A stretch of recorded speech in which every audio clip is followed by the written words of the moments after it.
Let's try again. Hi, I'm Marcolena.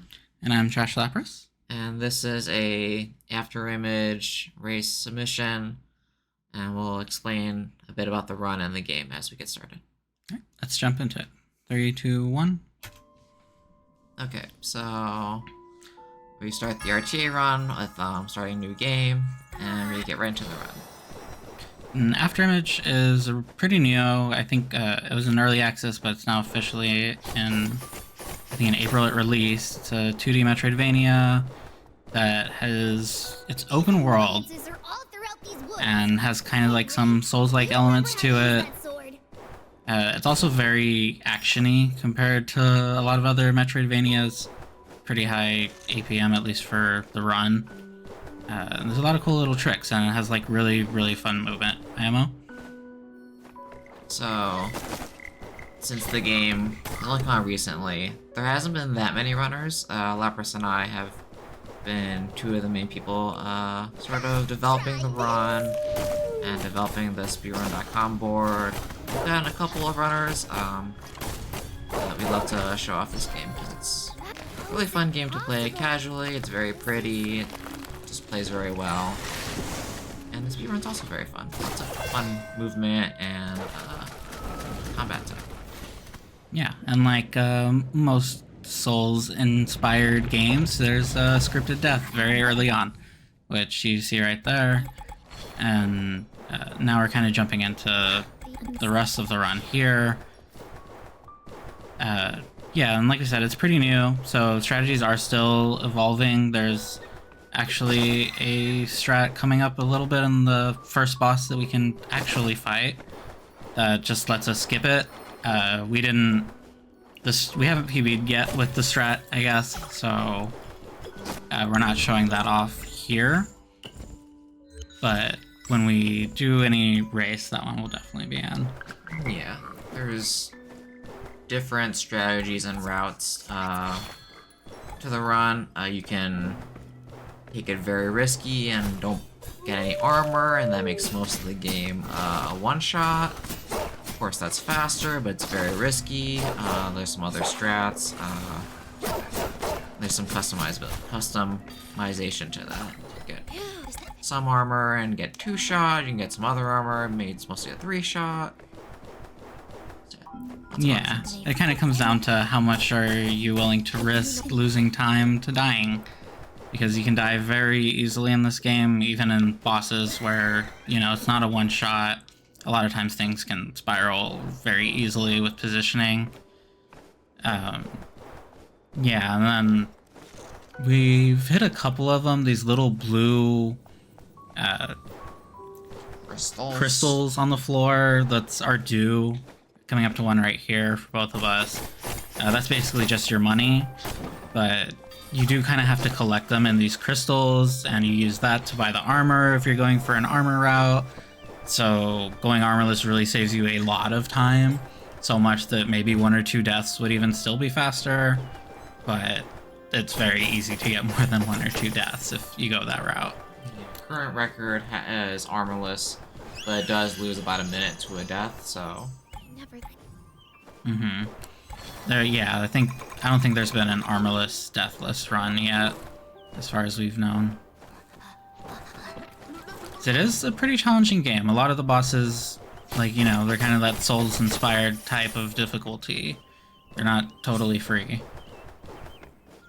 I suppose there was an armorless, deathless run in the, what we're calling the unrestricted category, where all major glitches are allowed. What we're doing is no major glitches or restricted, where the run is attempting to preserve, you know, the spirit of the game and the run. We're not doing any teleporting and falling through the floor. We're not doing any infinite dashing, infinite attacking, things like that. Yeah, there gets to be, you can kind of tell even now that there's like a little bit of hit stun on bosses when you hit them. They kind of freeze up a little bit, and one of the glitches lets you just attack incredibly rapidly and basically freeze some bosses in place. So, yeah, just to kind of preserve the spirit of the game is what we're doing with this run. And you can really tell one of the first big differences in this first fight, the question mark, question mark, question mark fight. You can see that we have a pretty standard rotation with the scythe. We go standing attack, crouch attack, jump attack, and rotate. So that's gonna be one of our most used damage rotations for the game. It'll get a little bit longer and do more damage as we go on. But the scythe is our main weapon for the entire run, because it just conveniently happens to be well placed in the route. Yeah, and that's something we haven't mentioned about the game, is that it does have 6 different weapon types.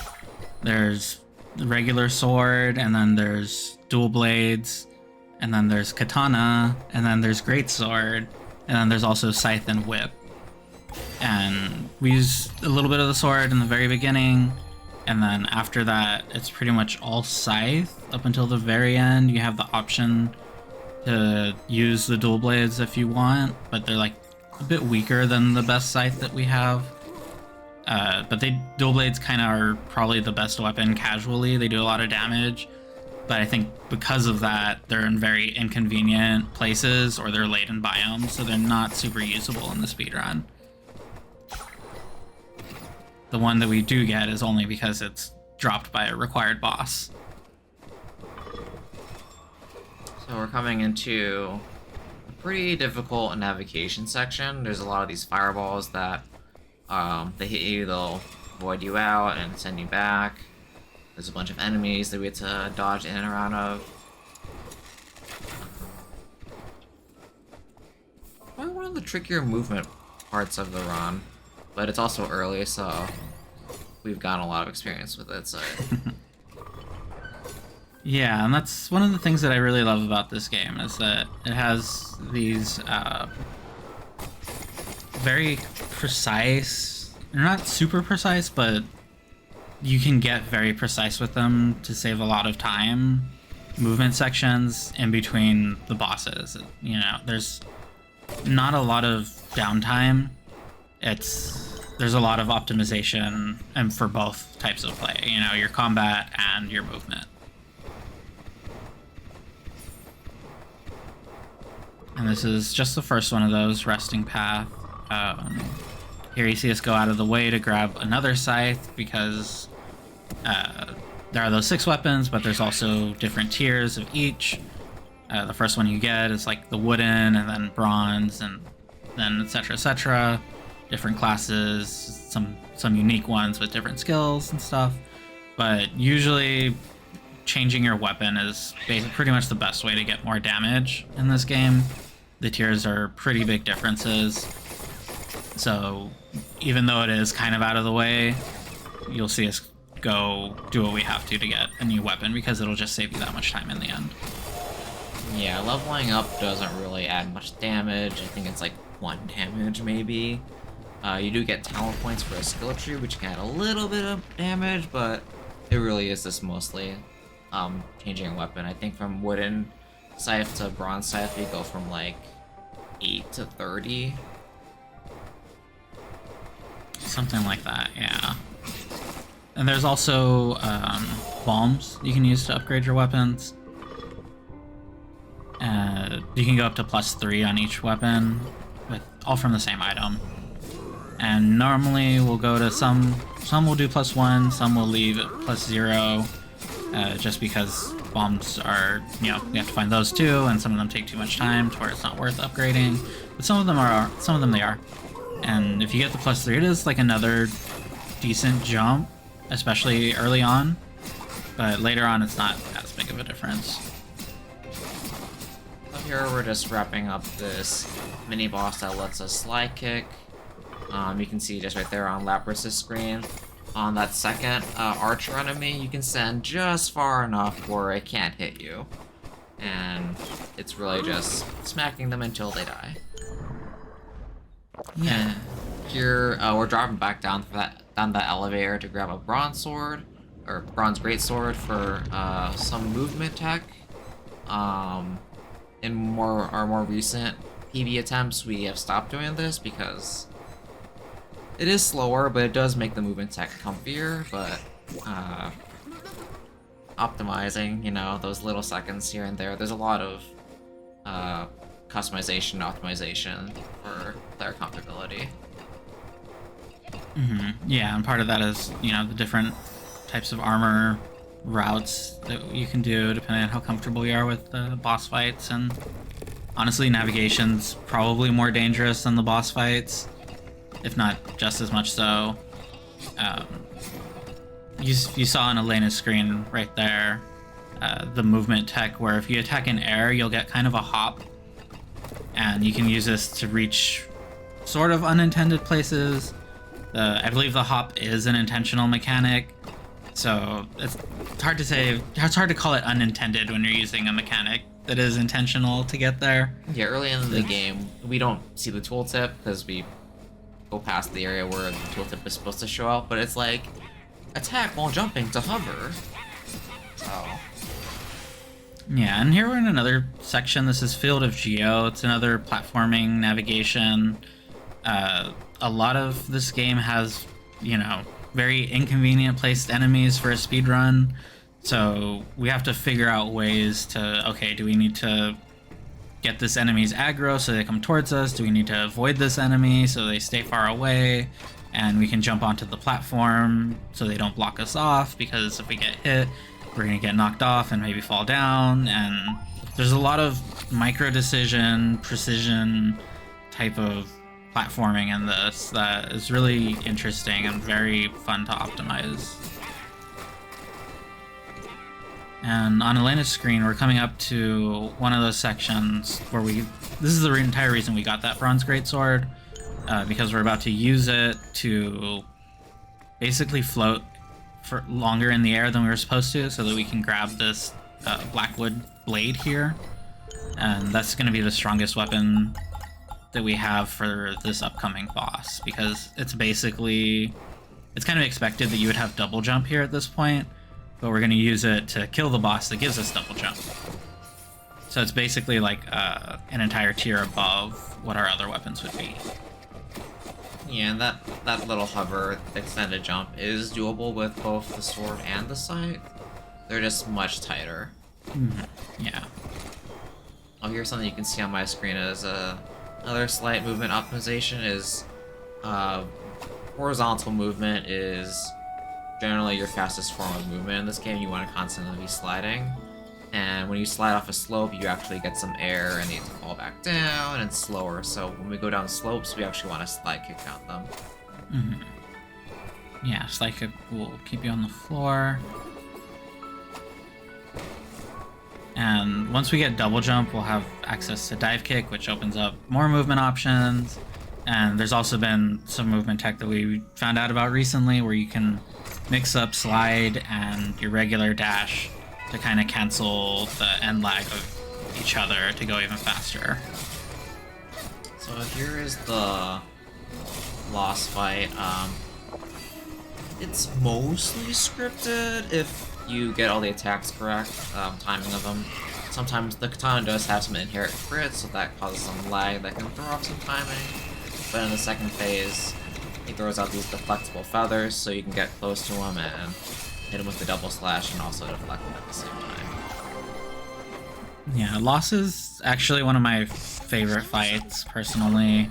I think neither of us had like a really perfect fight on these runs, but that second phase where he throws out all those projectiles, you can just melt him with it with really well-timed short hop attacks, and it's just really fun to do. And from Lost, we got the dive kick. So... And the double jump. And the double jump, right. They get it from the same boss, which opens up so many movement options. Yeah, you'll see us just occasionally dive kicking just to get to the floor faster. Because like we said, that our horizontal movement is our fastest form of movement, so you want to get back down to the floor so that you can be dashing instead of just floating. Yeah, you can see I just dropped there, because I jumped at the wrong time and it ate my double jump. So that this more movement things, like sometimes you get clipped by a corner and all of a sudden you don't have your double jump, so that means your options are less available.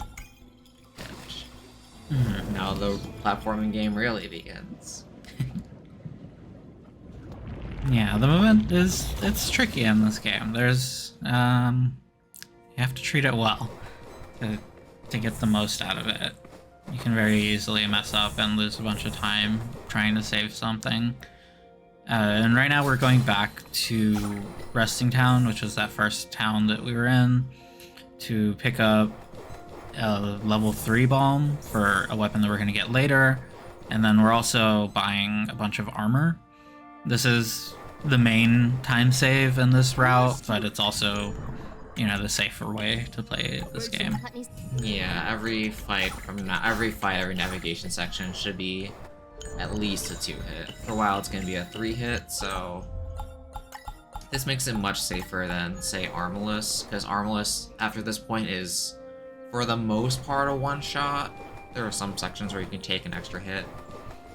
But yeah, there's also defensive talents that if you choose to invest in the defensive talents, you can kind of save yourself for a little bit longer, but not for much. It's very dangerous still.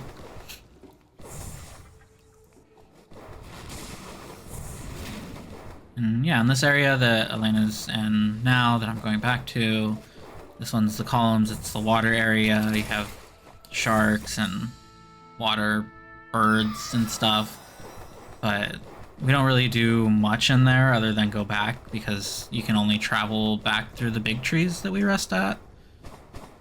And now we're moving on to Town of Exile, which is kind of the haunted town area. And here we're going to pick up another weapon at another tier and fight another boss so that we can move on to the rest of the game.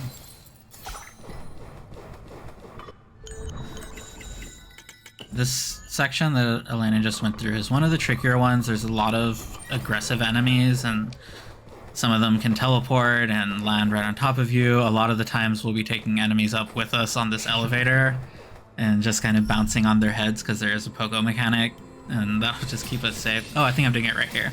Yeah.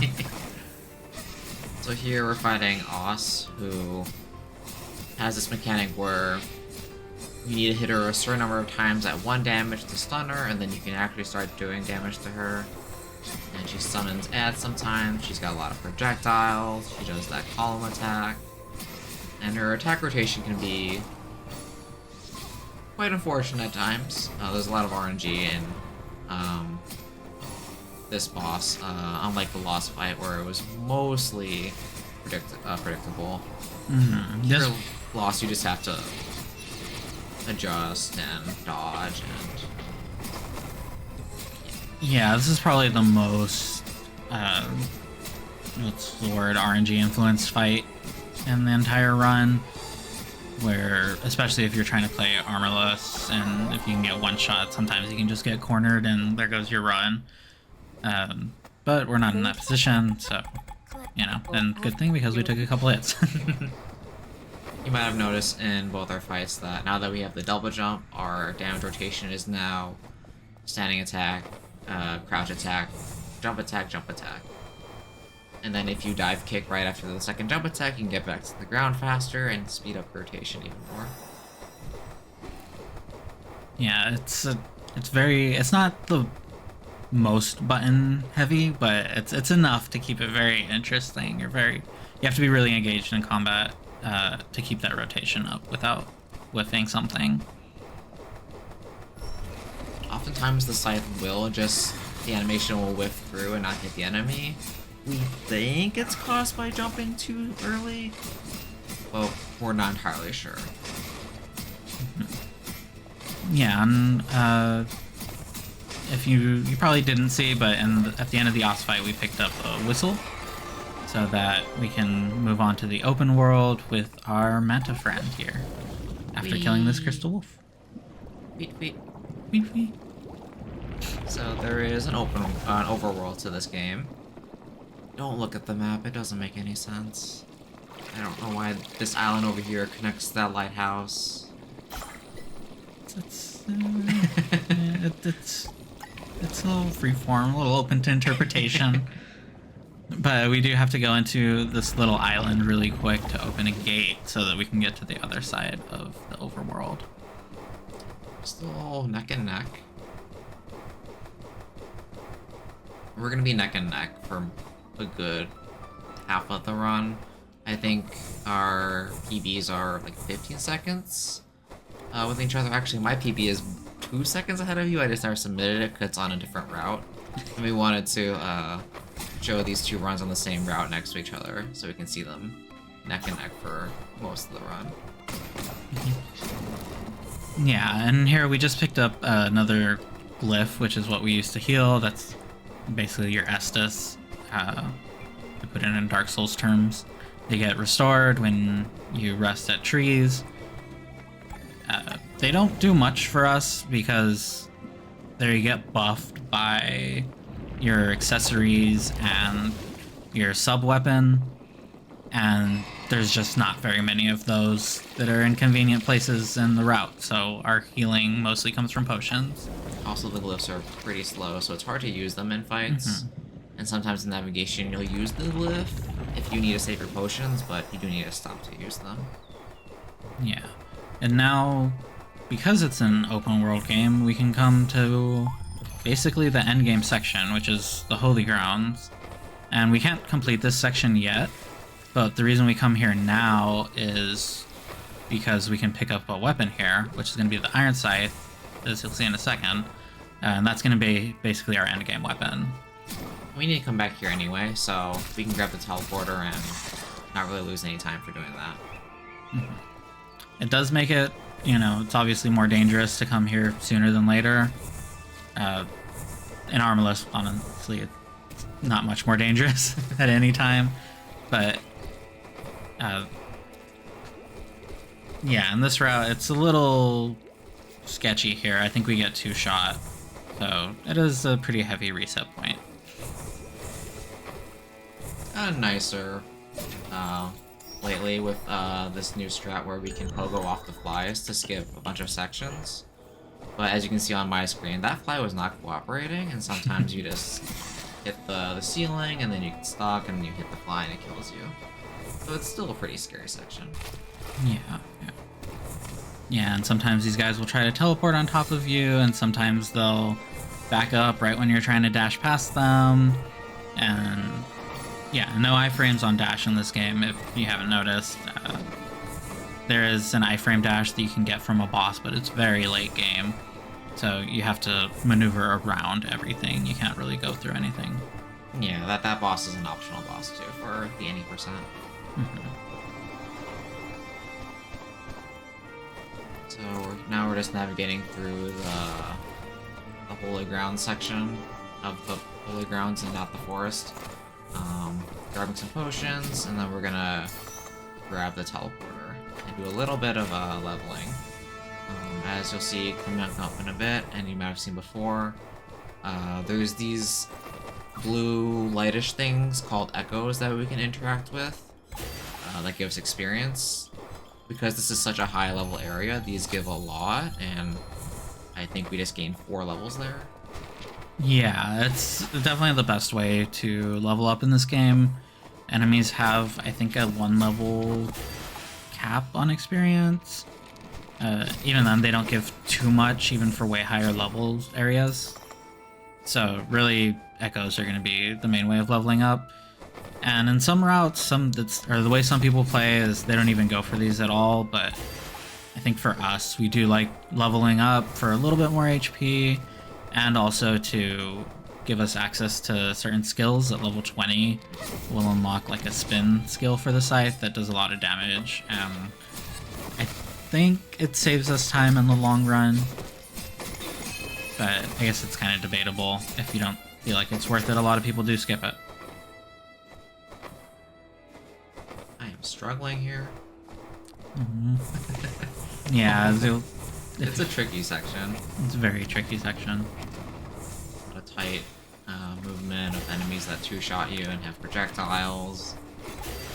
Oh, we made it. We opened this door so we can come back through it later, and we teleport back to the beginning to get out of here. Yeah, you'll notice it on the splits that it's called Grumpy Grounds for a reason. It used to be much worse, but it's not so bad nowadays. Yeah, so now we're going back to the overworld to go to a new section where we can get wall climb and move further on in the game with the actual main quest, which we haven't really talked about so far. You can actually skip everything Yeah. that requires story-related things, because there's like no flags that require you to do certain story elements. You just skip it faster.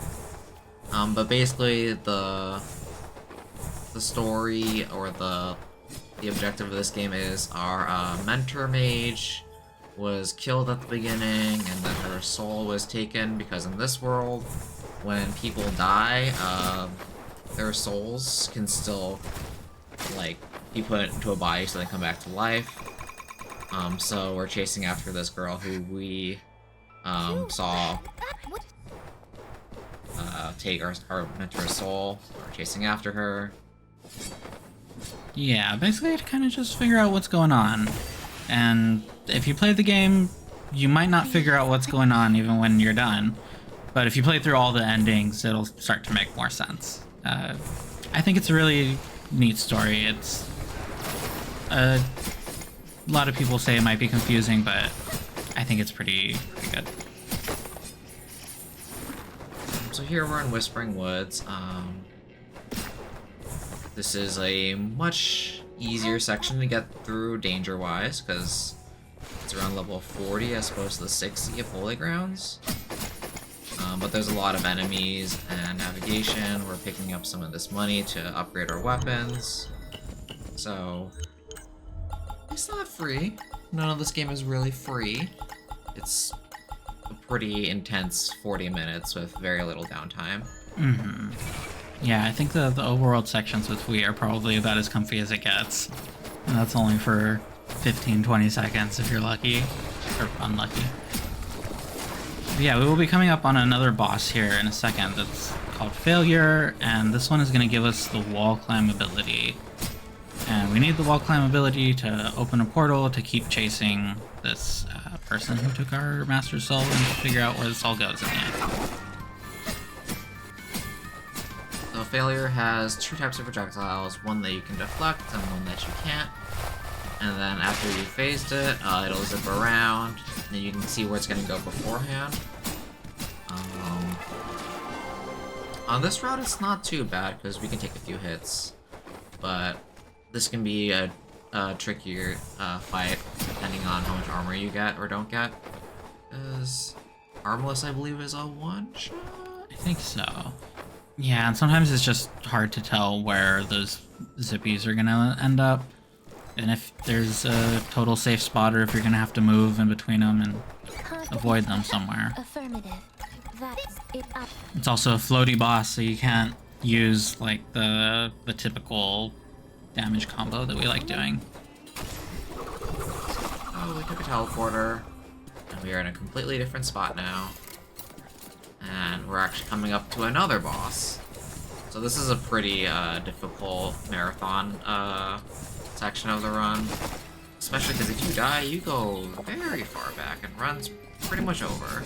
Yeah, if you'll notice, we didn't get any trees from Get out of Holy Grounds until now, so we'll end up warping all the way back to Fui at the very beginning of what was Whispering Woods. Yeah, the trees are like the bonfire equivalent of Souls games.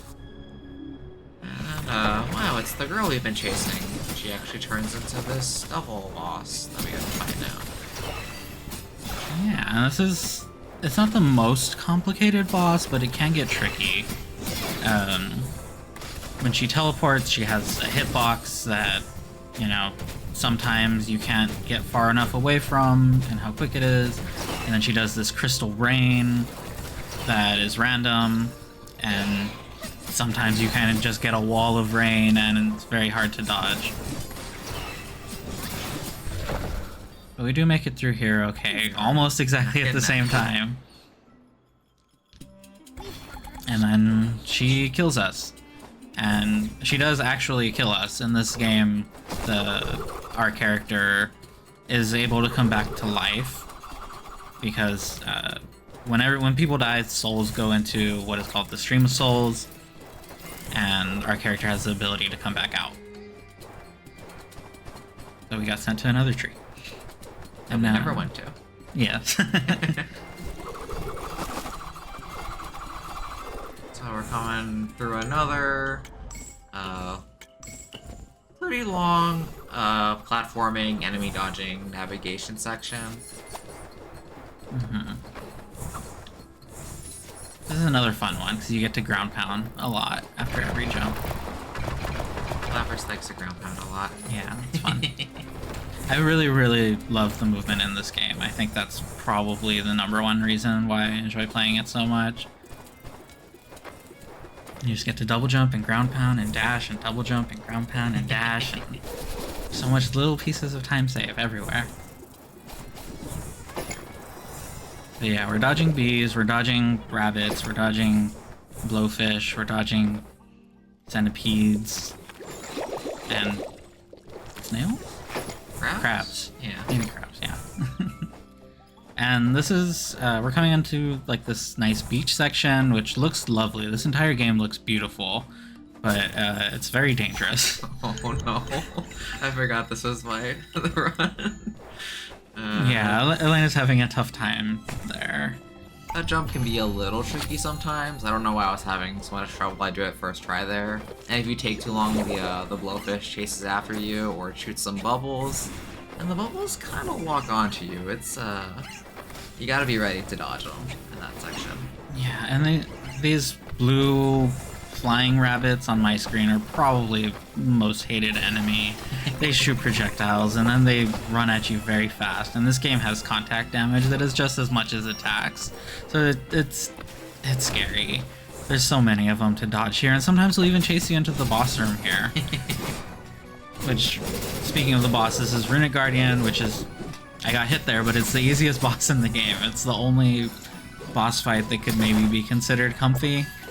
Totally haven't died there in my most recent PB attempts. Yeah, I think being so easy means we make a lot more unforced errors there, just because we relax for a little bit, you know.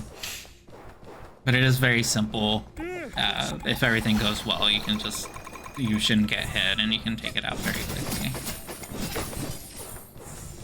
Now, something we do have to mention here that we'll be doing differently in a marathon setting is there is a bug here where sometimes I landed on this boat and sometimes this guy doesn't show up, and you need him to show up in order to progress with over to the next section. So what we'll be doing is just warping back to another area and then just running through here again real quick, which should reset that and bring the boat guy back to make sure he's there for both of us. It's a little unfortunate that the bug exists in this game. Elena has lost many PBs. Yeah. But for a marathon setting, I think that's our workaround. It should work fine. We'll just buy another resting potion, which are used to warp from the map, the major map. You can warp to trees with the resting potions. Yeah, and we did just say that this run is a gauntlet, but this is a comfy section. It's very There's pretty. no enemies until we go back to Holy Grounds. Yeah, it's beautiful. Nice comfy music. Yeah. No enemies, again. You can just go, you can just dash and double jump and ground pound to your heart's desire. Oh, you didn't grab the big echo, didn't you? No, I skipped that. I think I kind of just forgot. It does give a couple levels, and I think I go and grab a different one later just to make up for it. You may have missed it because it was only a couple seconds, but I talked to the giant jellyfish and got the ability to swim underwater. Because in this game, water is like... It's like the stream of souls, so like water in general is like deadly. So whenever you touch water, you void out. But now we can swim, and you might have noticed there was a lady above the jellyfish. That's our mentor. She's okay. We're not talking to her because we don't have to. But this is where you come for the story, and now we are skipping more story things because you don't need to hit those flags. You can just go to the final boss.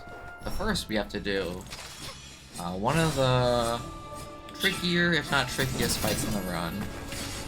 Yeah, this is Valo, the first knight, and she is tough. She's probably, I think I would consider her the hardest fight in the game. She does a little less damage than the final boss, but her moveset is a bit harder to deal with, and she takes a lot longer.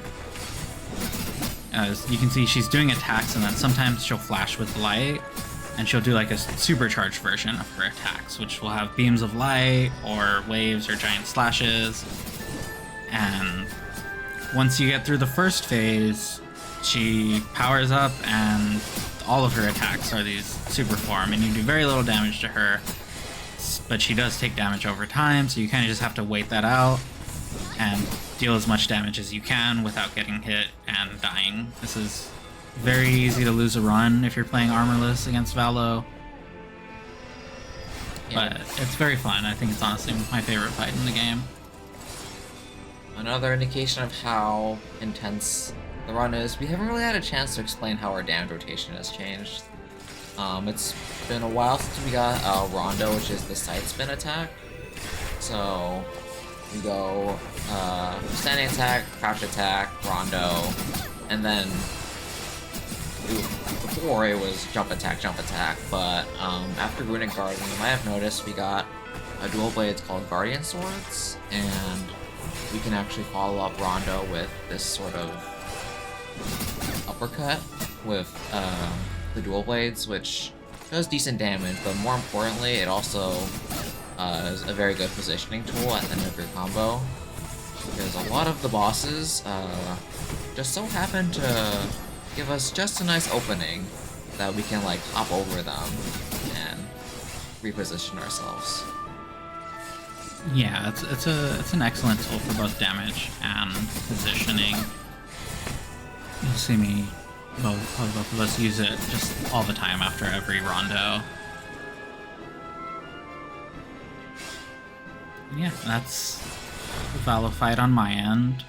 She does this big attack to punish you for thinking you've won, but it's safe on the corner, so you just go hide there and you take a breather because final boss is coming up in just a couple minutes. After one more annoying platforming navigation section. Is it really platforming for swimming? I think it's still platforming. It's just a different type of movement. There are platforms that you stand on. I jumped right into a book for some reason. But yeah, you have to go down out of Holy Grounds because for story reason, there was a giant flood that wiped everyone out that you can learn about in New Game Plus when you play the game yourself. And so what it did is it flooded the research section below the Holy Grounds, which was like the humans' place. There's a lot of non-human races. There was a big war and all this kind of stuff. You can in the see past. our companion floating behind us. That's Ifri. He's our companion. Yeah. He shoots a fireball at the very beginning of the game. He helps. But yeah, so now I'm in that flooded place, and there's these cubes that electrocute you, which act like traps, which I'm not sure if either of us really got hit by any traps in this game, but what they do is they send you kind of way back to the beginning of the platforming section, so it's pretty rough to get hit by these traps. I think I get hit by some later, actually. What Lapras just got there, well, a little bit before, and what I'm coming up to now is a robe that brings the final boss back to a 2-hit, because without it, it's not a one-shot, but you can't heal back into 2 Shoutfire potions. It also gives us damage. So it's nice to have it. Might lose a couple seconds, but it makes it a lot more comfortable, and that extra damage makes up for a little bit of the time lost going to get it. Can be a lot more aggressive on the final boss too, which Lapras is very, very good at that fight. Is this the one where you get like a 110 guider It's fight? very fast. It's also one of my favorite fights. I think one of the best things about this game is that the last two fights are just some of the most fun parts of the game. I don't know, it's pretty fun top to bottom. Maybe Oss is a little rough, but yeah, it's very enjoyable doing all the fights and most of the platforming sections. So we just came down here to get a key to go to the other side, to go down to the final section. Some people will quit out to the main menu to go back to a tree back at the beginning of this area, the Sunken Sanctum. It's unclear if it's faster in real time. It's definitely faster in game time, but we like to go real time. Yeah, the game does have in-game time, but sometimes it doesn't let you skip the final cutscene, so we kind of just go with real time for the main timing method. Yeah, well, the time is gonna be when the final boss's health bar disappears, and the cutscene also counts into the in-game time, so cutscenes are a little funky of how you can skip them. Sometimes you press the same button to skip, then you can't skip, or yeah, it's a little weird. Yeah, but this is the final boss, Guider, who also known as question mark from the very beginning of the game. And she opens up basically exactly the way she fought us earlier, but then very quickly we'll go into this kind of glowy empowered phase 2. Guess we didn't really get a chance to talk about how her attack patterns go. Well, you'll see her going into these portals. For a while we thought it was random, but it's always determined by which direction she's going in. And then for a time we thought this falling slash was random, but it's actually always the same direction based on which direction of the portal she's going in. But she actually tricks you in this third super phase where she switches directions. Yeah, so it turns into the opposite direction that she's going. And as you mentioned, this fight's a two-shot, so it can be a little difficult to remember all these things. Yeah, even though I ended up in here before Elena, I could have very easily died in this fight. One hit turns into a death very quickly in this fight, especially if you get cornered by these pillars of light that she's doing. It's anyone's game until the very end, because the final boss gauntlet is quite difficult. Mm-hmm. Yeah, it's probably the easiest place to lose a significant chunk of time. And Lena's about to close it out here, but Guider wanted to hide really quick. And there we go. That's afterimage. The moment has yet to ripen. So this is the any percent category. It's technically the bad ending. Like most any percents with multiple endings. Yeah. Bad ending's the easiest one to get to. But yeah, there are categories for other endings too that have been run. There's been other endings. There's been runs of the true ending, which requires you to play through New Game Plus. That's a very long run. It's a very long run. But there's categories for pretty much every ending. Yeah. Not all of them have been run, but They are there. Maybe Yeah. you can run them. Exactly. Routing this game has been super fun. We sort of just thought, hey, you want to run afterimage? And then we just spent like a 6-hour session being like, okay, what's the fastest way? What do we grab? And we've just been refining it over the past couple months. Yeah, it's been a lot of fun. Okay, so thanks for having us. Hope you consider afterimage and hope to be running afterimage for you all soon. Thanks.